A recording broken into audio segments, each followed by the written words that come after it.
Buongiorno e benvenuti a questa edizione del nostro telegiornale. Vediamo subito i titoli.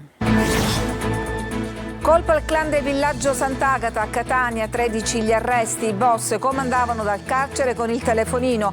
Il conflitto tra i vecchi e gli emergenti stava per sfociare in omicidi. All'ospedale di Patti mancano le stecche e la frattura viene bloccata con il cartone. L'ira di Schifani che chiede scusa alla famiglia. Il giovane ringrazia i medici, hanno fatto quello che potevano.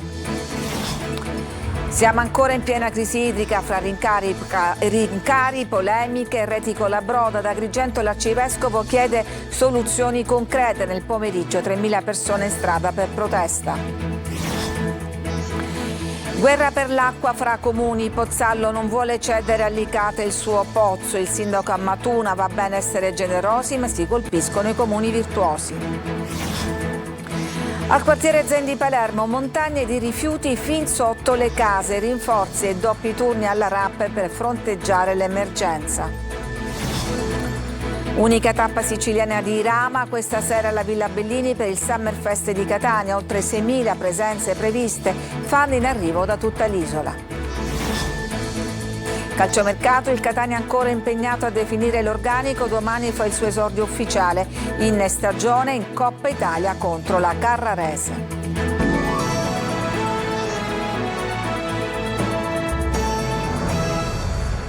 Nuovo colpo alla mafia catanese, sgominato il clan della famiglia Santa Paola Ercolano attivo nel quartiere Villaggio Sant'Agata. 13 gli arresti, i boss davano ordini anche dalle celle e anche stavolta con i telefonini. Orazio Longo. Un contrasto generazionale tra vecchia mafia e giovani criminali in ascesa, più cauti e calcolatori i primi, che pure dal carcere continuano a comandare e a dare ordini attraverso i telefoni cellulari, in qualche modo introdotti negli istituti penitenziari e illecitamente utilizzati. Più irruenti, spregiudicati e anche social, i secondi. In 11 sono finiti in carcere, altri 2 agli arresti domiciliari nell'operazione condotta dai carabinieri di Catania nell'inchiesta Leoni di Bis della DDA contro una frangia della cosca Santa Paola Ercolano. Tra i boss anche Salvatore Battaglia del gruppo del Villaggio Sant'Agata. Altra figura di interesse sarebbe quella di Salvatore Gurrieri, esponente della vecchia generazione. Tra i giovani emergerebbe l'ascesa al potere criminale di Giuseppe Pistone, 37 anni, che da autista del boss sarebbe arrivato ad avere un ruolo apicale all'interno del clan Nizza. I reati contestati sono associazione di tipo mafioso finalizzata al traffico di stupefacenti. Più o meno 1 chilo di cocaina aveva un prezzo all'ingrosso di 35.000 euro. È stata accertata anche una piazza di spaccio volante realizzata esclusivamente online attraverso dei canali social e consegne direttamente a domicilio. L'avvio delle indagini a maggio dello scorso anno con l'arresto lo scorso dicembre di 9 persone indiziate della pianificazione di un attentato omicidiario nei confronti di un esponente del clan Cappello Bonaccorsi. Tra le varie attività del clan non mancava la garanzia del sostentamento economico per i boss in carcere. Il sostentamento che viene garantito all'affiliato detenuto risponde anche a quello che è il grado gerarchico. L'attività ha documentato in maniera chiara come il gruppo avesse una consistente disponibilità di armi da fuoco e che in particolare alcuni degli indagati non avessero alcuna riserva a girare armati. All'ospedale di Patti mancano le stecche. Per bloccare una frattura i medici usano il cartone. L'ira di Schifani che chiede scusa alla famiglia, disposta un'ispezione. Ai nostri microfoni il giovane protagonista di questa disavventura, Francesco Triolo. Senza stecche per gli interventi d'urgenza, all'ospedale Barone Romeo di Patti i sanitari hanno bloccato con un cartone la frattura del perone ad un ragazzo di San Piero Patti giunto al pronto soccorso. Il cartone poi è stato sostituito con un tutore in un ospedale di Messina, ma quella foto, quell'immagine è diventata subito un caso politico. A raccontare il fatto è lo stesso giovane, Eliana Toli. Il stupore non è tanto nel ricevere quel tipo di bendaggio, perché come detto più volte i dottori di turno, in questo caso la dottoressa Maria Giovanna Barbitta, ha fatto la MacGyver dell'occasione e mi ha egregiamente fasciato e tenuto fermo il piede che purtroppo ho rotto in un incidente autonomo con la motocicletta.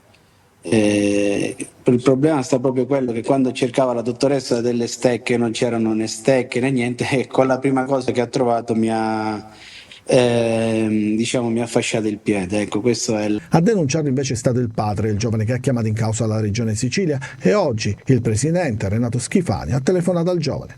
Sì, oggi, questa mattina mi ha telefonato il presidente Schifani. All'inizio ero incredulo, pensavo che fosse uno scherzo di qualche amico. In realtà poi era veramente lui, io ero all'insaputa di quell'articolo del giornale. Faceva le sue scuse e mi porgeva i suoi più sinceri auguri, però alla mia risposta che non era colpa dei sanitari come ho detto poco fa, dice lui sì, loro sono delle povere vittime in questo sistema, stiamo facendo ispezioni eccetera eccetera. Diverse le reazioni nel mondo politico e della società civile per quanto accaduto, e che mette ancora una volta a nudo i limiti della sanità siciliana, che deve fare i conti oltre che con la cronica carenza di personale medico anche con l'insufficienza dei più basilari presidi medicali. E oggi l'assessore alla salute Giovanna Volo ha disposto un'ispezione all'ospedale di Patti per accertare fatti e responsabilità con la massima urgenza e adottare i provvedimenti idonei al superamento delle criticità accertate. Siamo ancora in piena crisi idrica fra rincari, polemiche e reti colabrodo. Ad Agrigento anche l'arcivescovo fa sentire la sua voce e parteciperà nel pomeriggio alla manifestazione di protesta che prevede ben 3.000 persone in strada. Adelaide Barbagallo. Servono soluzioni risolutive. Sulla gravissima crisi idrica ad Agrigento anche la Chiesa scende in campo e nel pomeriggio l'arcivescovo Alessandro Damiano parteciperà alla grande mobilitazione. Si prevedono circa 3.000 a scendere in strada a manifestare. Intanto, con una lettera, Damiano sollecita gli enti preposti a trovare soluzioni emergenziali e strutturali risolutive, efficaci, efficienti, economiche e solidali. L'arcivescovo invita pure a vigilare su possibili speculazioni su un bene primario che è l'acqua. Gli agrigentini non solo patiscono la sete, ma si stanno svenando per comprare l'acqua dalle autobotti e al contempo si vedono costretti a pagare perfino le bollette dell'AICA, l'azienda di distribuzione. Una situazione paradossale. Non a caso l'arcivescovo Damiano adombra casi di speculazione. Queste già ci sono sicuramente altrove. Alla Piana di Catania si stanno registrando rincari immotivati. Fino a qualche settimana fa, denunciano gli agricoltori, un'autobotte di 10.000 litri di acqua per uso irriguo aveva un costo di 60 euro. Oggi costa il triplo, 180 euro. Le richieste sono tante e non tutti gli agricoltori riescono ad avere l'acqua necessaria. Sospette speculazioni a Messina, dove un'autobotte di 6.000 litri di acqua potabile, prelevata forse da fontane pubbliche, dunque gratis, costa 180 euro più IVA. Interi territori della Sicilia sono nel caos più assoluto. Nella città dello Stretto l'acqua viene tolta a turni nei vari quartieri, a rotazione, tutti soffrono la sete, un quartiere resta secco per dare l'acqua ad un altro e così via. Ovunque non viene risolto il problema principale, le condutture logore piene di buchi che fanno disperdere l'acqua che c'è. Come se non bastasse, si aggiungono le polemiche tra le istituzioni che dovrebbero lavorare per dare risposte a cittadini, agricoltori e allevatori, tutti allo stremo. L'ultimo botta e risposta vede protagonisti il presidente della regione Renato Schifani e il ministro della protezione civile Nello Musumeci sul costo dell'acqua fornita dalla nave militare Ticino approdata a Licata, troppo cara per il coordinatore della cabina di regia per l'emergenza idrica dell'isola, Salvo Cocina, che ha detto stop a questo tipo di fornitura, informando la protezione civile nazionale. Di rimando il ministro Musumeci risponde che la forza armata ha semplicemente applicato le tabelle di onerosità previste dalla norma. In questa situazione di penuria d'acqua capita anche che si scatenino contese per i pozzi. Succede per esempio a Pozzallo, dove il sindaco spiega va bene essere generosi, ma così si penalizzano i comuni virtuosi. Veronica Barbarino. Comuni uno contro l'altro, armati per contendersi le fonti d'acqua. La siccità semina zizzania e ognuno difende il proprio orto, pozzo. Così Pozzallo non vuole cedere quello in territorio di Ispica, a cui la regione pensava di rifornire di acqua Licata e altri paesi in provincia di Agrigento. Ma alla riunione della protezione civile il sindaco di Pozzallo a Matuna non viene interpellato e ora dice no al prelievo idrico che andrebbe a dare sollievo fuori provincia. Si stabilisce un metodo non corretto, si tenta di colpire quei comuni comuni virtuosi che hanno già impostato una politica delle risorse idriche degna di questo nome. Quello che non ha fatto la Regione Sicilia, che dovrebbe investire sempre più finanziamenti per la realizzazione di dissalatori, per la realizzazione di impianti di desalinazione e soprattutto per rinnovare le reti idriche. Pozzallo è una città che è generosa, però ecco, bisogna essere equilibrati e soprattutto tutto si deve svolgere in piena concertazione. Analoga querelle tra Messina e Taormina. La città, meta di migliaia di turisti, preleva 18 litri al secondo dalla condotta di Fiumefreddo, prendendo in prestito l'acqua per Messina, città in piena sofferenza idrica e costretta a chiedere giornalmente autobotti. Brucia a Sperlinga, il più piccolo comune dell'Ennese, il vasto fronte di fiamme che da ieri pomeriggio divora decine di ettari di aree boschive e coltivate tra Nicosia e il comune in provincia di Enna ha preso forza durante la notte, minacciate anche abitazioni, i cui residenti sono stati evacuati. Doppi turni, assunzioni e ditte private per fronteggiare l'emergenza rifiuti a Palermo. Intanto allo Zen i rifiuti arrivano a contatto con le abitazioni. Marco Gullà. 50 nuove assunzioni, 7 ditte private e doppi turni. La RAP fa all-in per provare a ripulire in qualche modo la città di Palermo in vista del Ferragosto, dove ci sarà anche un boom di turisti. L'emergenza però è ancora piena, soprattutto in determinati quartieri, da Bonagia a Tommaso Natale. Oggi siamo stati nel quartiere Zen e le immagini sono più che eloquenti. Siamo nel cuore proprio del quartiere Zen, guardate alle mie spalle una montagna di rifiuti. Per passare i pedoni da una strada all'altra devono addirittura zigzagare, ma soprattutto dribblare le cataste di immondizia che ci sono qui ormai da diverse settimane. Di pazienza ci vuole, purtroppo l'ambiente è questo, ma non siamo noi però, sono quelle che vengono di fuori, vengono a scaricare e per loro sono a posto. Io ho un po' di anni che vengo, più di 10, e purtroppo devo dire che l'aspetto dei rifiuti va un po' sempre peggio, è vero questo, soprattutto all'ingresso del quartiere dove per un po' di anni si riusciva ad avere un po' più di vita, diciamo. Rifiuti a contatto con le abitazioni, i bambini giocano tra l'immondizia e tra i residenti c'è ormai rassegnazione. E qua è diventato una discarica. Ma che lavoro abbiamo fatto? È uno schifo. Intanto la discarica di Lentini è satura e allora per un intero anno fino al prossimo 30 giugno ben 90.000 tonnellate di rifiuti verranno spediti all'estero, stavolta in Finlandia. Restiamo a Palermo, una coraggiosa commerciante si è ribellata al tentativo di rapina nel suo negozio di generi alimentari cercando di bloccare un tunisino che voleva rubare l'incasso. Il malvivente l'ha colpita in testa con una borraccia. Sono stati i passanti a chiamare i carabinieri che hanno bloccato il rapinatore. Torna in libertà l'ingegnere Maurizio Costa, ex responsabile provinciale della Protezione Civile di Agrigento, coinvolto a luglio in un'inchiesta sulla mafia a Sciacca e su presunte infiltrazioni negli appalti pubblici. La scarcerazione, decisa dal Tribunale del Riesame di Palermo, che ha dichiarato inefficace la misura cautelare. La reliquia tanto cara ai devoti di Sant'Agata, il velo rosso della martire della diocesi di Catania, ha raggiunto la chiesetta di Cannizzaro della diocesi di Acireale, esaudendo così il desiderio di tanti fedeli. Adelaide Barbagallo. Il velo di Sant'Agata, quel velo rosso che arrestò la lava dell'Etna e cui tanti miracoli gli vengono attribuiti, ha iniziato il suo pellegrinaggio ed è arrivato a Cannizzaro, frazione della diocesi di Acireale, dove è forte la devozione e l'attaccamento alla patrona di Catania. Da tempo, ha ricordato il parroco Don Venerando Licciardello, gli abitanti della zona sognavano questo momento. Addirittura sono stati trovati dei documenti storici secondo cui già nel 600 veniva chiesto di poter aprire una chiesetta in questo territorio dedicata a Sant'Agata.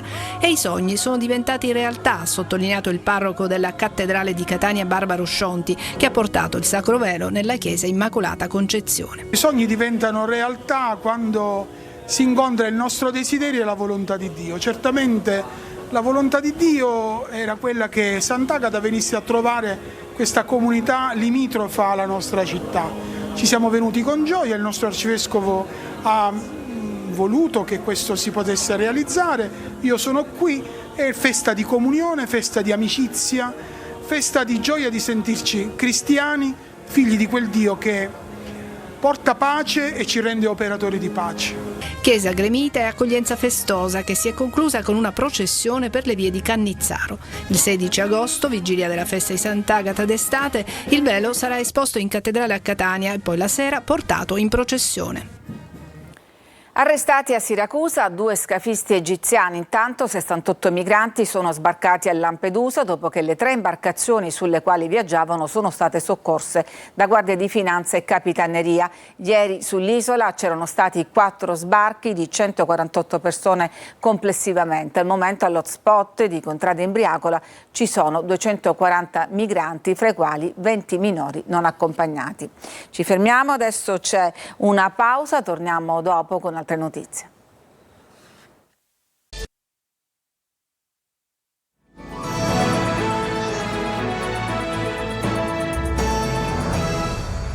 Sono stati completati a Catania i lavori di riqualificazione di Piazza Santa Maria del Gesù, da diversi anni in condizioni di degrado. Da oggi la fontana torna in funzione, così come l'impianto di illuminazione. 77.000 euro il costo dell'intervento per restituire decoro a uno degli spazi simbolo della città, dove anticamente sorgeva il lago di Nicito, prosciugato dall'eruzione lavica del 1669.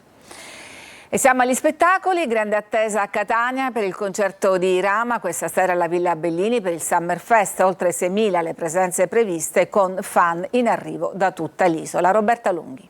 C'è un'altra pausa e poi torniamo per parlare dell'esordio ufficiale del Catania e anche di beach soccer, a tra poco.